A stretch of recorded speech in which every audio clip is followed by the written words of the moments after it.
Gabby is from the 12th floor, and this came out of your... Nurse residency project. Yes, nurse residency program. We can start passing these around. Okay. Good morning, everyone. Good morning. Good morning. My name is Gabby from the 12th floor. I use she, her pronouns, and I'm here to present my nurse residency project that I started last year with my team members, Annalie Gallo and Demi. And this is something really near and dear to my heart because it was, the last project that was able to be worked on with Imelda. And also as a, transgender woman, it's important for me to implement advocacy for my community in my nursing career. So I took advantage of having the opportunity to come up with a nurse residency EBP practice project, to do something that I'm passionate about. So this is the A4, but I'm gonna run down through all the sections separately. So the problem. So the LGBTQ community is often unintentionally marginalized and misunderstood by healthcare providers, meaning that a lot of times, if you're not part of the community or don't have adequate training, because it's not your expertise, it's not the clientele that you tend to care for, you might say something by mistake or interpret something the wrong way, and it might come off as a microaggression. Microaggression being something that's like underhandedly offensive to a community member, depending on their intersectional identity. So there's a lack of cultural competency that can have negative effects on the patient experience and also the workplace environment. It's important that, especially here at NYU Langone Orthopedic Hospital and NYU Health in general, we establish a workplace that's diverse and open and accepting for all walks of life. It's how we act here and how we treat our patients will also, influence changes in society.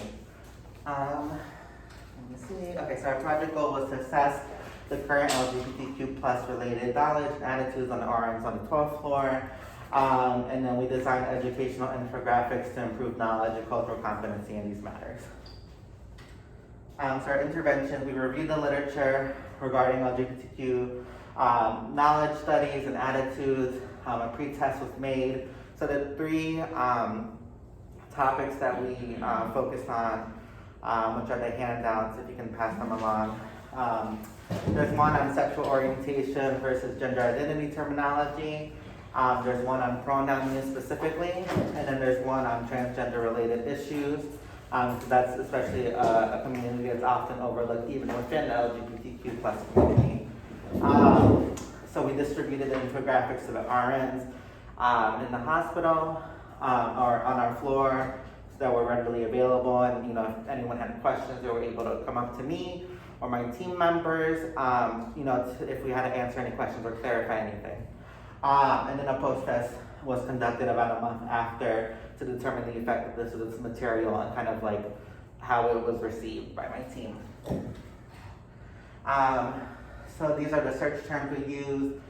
I hate just saying LGBT because it really should be like LGBTQ plus always, because there's so many other communities within the LGBTQ community other than just lesbian, gay, bisexual, and transgender that often get underlooked, but because of how old and how the literature needs to be more advanced, you got more results just saying LGBT.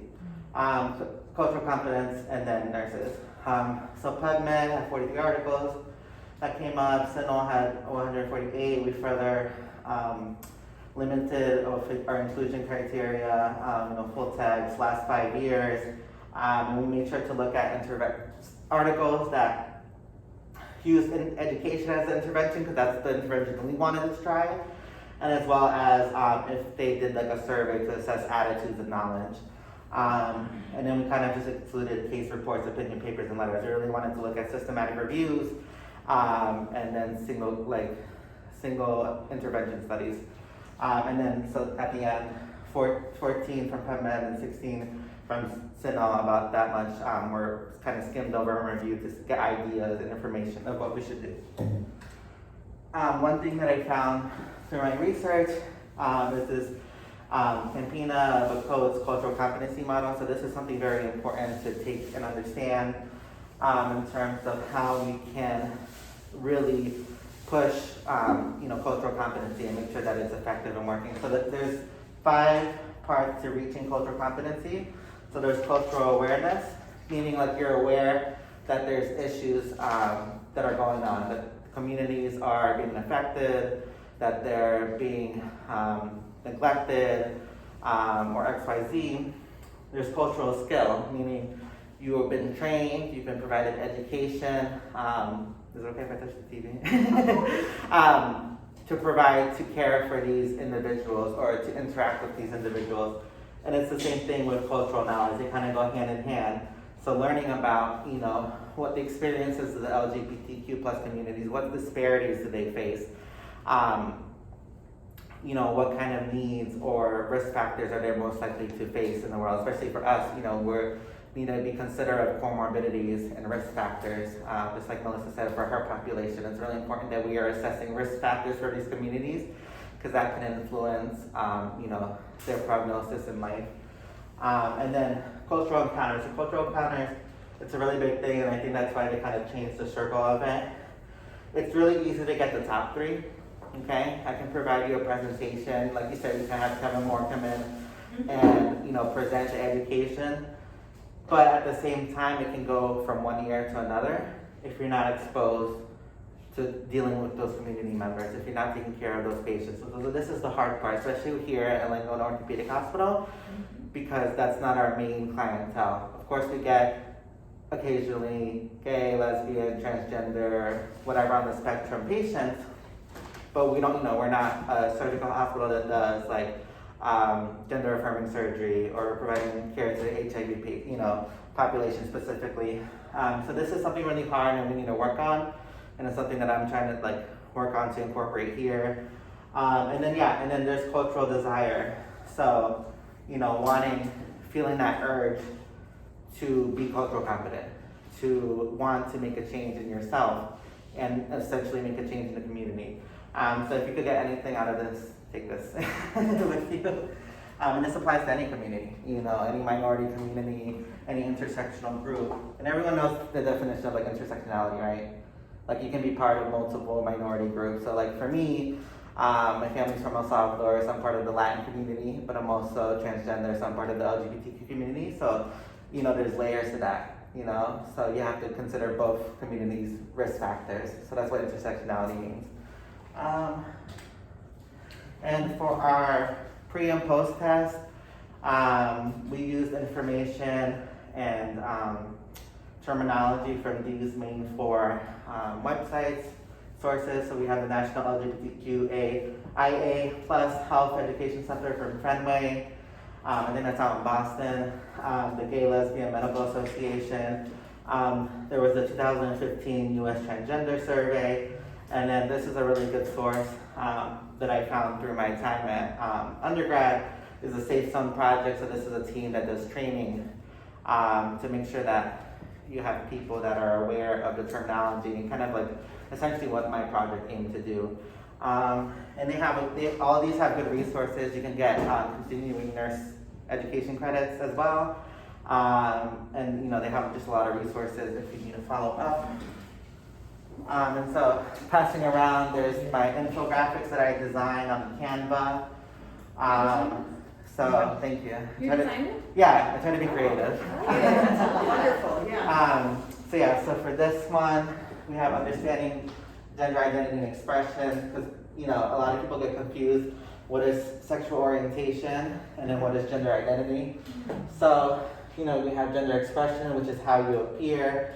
So me being a trans woman, when I'm not wearing scrubs, I wear dresses, I wear makeup, I have my hair down. That's my gender expression to show you that I present as female. And then gender identity is how you interpret yourself no matter what people say. So internally, I identify as a trans woman, so that's my gender identity, despite how I look on the outside. And then, we have cisgender, which is meaning that, you identify with the gender that you were born with. And then intersex is a group that's often underlooked. And so that's meaning that, patients or individuals that are born with a genetic condition where they have both chromosomes and both sexual organs, and so that's something that's also a lot of research needs to be done on that population because it's also overlooked within the LGBTQ plus communication. And then we have transgender and queer. I know a lot of people in older generations, queer was used as a derogatory term, but now the newer generation, newer population has really taken hold of that word. And essentially queer means, just kind of the umbrella term of the entire community. And it's very fluid, the terminology. And so, I identify as queer, meaning that like my sexual orientation isn't defined, it's whatever. And then, so there's transgender, which is either trans woman or trans male, meaning that, I was born as a male, but I transitioned to a female, or a trans man, would be born as a female and now identifying as a man. And then there's non-binary genders. This is kind of like the gray area a lot of people get confused on. Obviously I get confused on too because I know a lot, but I don't know everything. And so this is kind of like, the area where people kind of, reject the identity of the institution of male and female. They kind of just do what they want, and don't feel like they need to strictly identify as either one or present as either one. They can present as both or neither. So that's something that we're still learning upon. And then for pronouns, it's awkward to integrate this with your patients at daily talk, but it's really important that we incorporate this to our normal language, because pronouns are really important. Oftentimes I find myself, even here in daily life, I often get misgendered. And it's obviously not intentional, but it's a microaggression, so it hurts me internally, even though you don't mean to do it. But it's something, like I said, that needs to be more focused on in our terminology. And so, you can't assume someone's gender identity, even with their gender expression, so it's really important that, you state your pronouns, and then you ask your patient or your friend or whoever, hi, if you haven't heard them say their own pronouns, and you don't know their pronouns specifically, you should ask them. And that's the proper way of going about that. And then if you make a mistake, it's really important just to own up to it, and try to correct your mistake as much as possible. And like I said, it's really important that we use the correct pronouns and we try to correct our mistakes, because if we continue to misgender our transgender coworkers or transgender patients, it really kind of perpetuates this idea in society that it's okay to discriminate against us. And then this, I know it's very lengthy, but this is specifically from the 2015 transgender survey. And this is just information of all the disparities that trans individuals face. And they have issues with access to healthcare. A lot of them don't even go to the doctor because they're scared of being discriminated against. There's socioeconomic issues. A lot of people, especially in southern and in the middle of the country, get denied jobs for being who they are, and are unable to afford food or medication and XYZ. And there's health concerns. A lot of them are increased risk for mental health. There's higher rates for drug and tobacco use in the LGBTQ community. And in 2019, there were 26 transgender women brutally murdered, due to hate crime. And that number is underrepresented because a lot of times those cases go underreported, or the individuals often misgendered by their birth name, and it's hard to keep track of the records.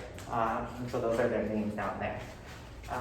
And so those were the 3 infographics. We used Qualtrics to do our post and pretest. This number is not accurate because there was a lot of blank submissions, so it was really 19 and 14. And then so progress to date is that our post data was validated, and then the results shown that there was effectiveness in the infographics to improve RN's knowledge about sexual orientation, gender terminology, pronoun use, and then transgender specific matters. This is kind of our results graph. So as you can see, knowledge of the terminology, 55.8%. of individuals got that right, which is really low. I don't think you would want that on the test score. But then after the intervention, it went up to 65.2, meaning there was improvement, but we still have a lot of ways to go. Okay, in terms of pronoun use, 89.5%, which is good. For some reason it went down a little bit, and we'll get to that. It might have just been confusion from interpreting the infographic. And the knowledge of transgender specific matters went from 77.2% to 88.3%. So again, an increase. So overall, it was an effective intervention. In terms of confidence and comfort in caring patients, so it the confidence went down a little bit from 47.4 to 42.9. I think it's probably attributed just to feeling like you might have not known as much as you thought, and so now you feel a little less confident. But I think the important thing is to get is that a lot less people said that they were not very confident. So they're kind of more pushed more to neutral or confident. So there's some improvement in that. In terms of comfort and caring, again, it decreased most likely because a lot of people felt insecure about not knowing as much